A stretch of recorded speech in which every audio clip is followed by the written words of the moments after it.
ભાજપ શાસિત પાટણ નગરપાલિકાના અણઘડ વહીવટના કારણે વોર્ડ નંબર 6માં આવેલ બીએમ હાઈસ્કૂલની પાસે ભૂગર્ભ ગટર ઉભરાવાના કારણે ભૂગર્ભ ગટરના ગંદા પાણી જાહેર રસ્તા પર રેલાઈ રહ્યા છે.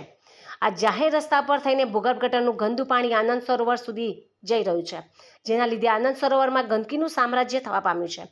આ જાહેર રસ્તા ઉપર ભૂગર્ભ ગટરના ગંદા પાણીમાંથી પાટણ શહેરના રાહદારીઓ અને વિદ્યાર્થીઓને પસાર થવાની ફરજ પડી રહી છે.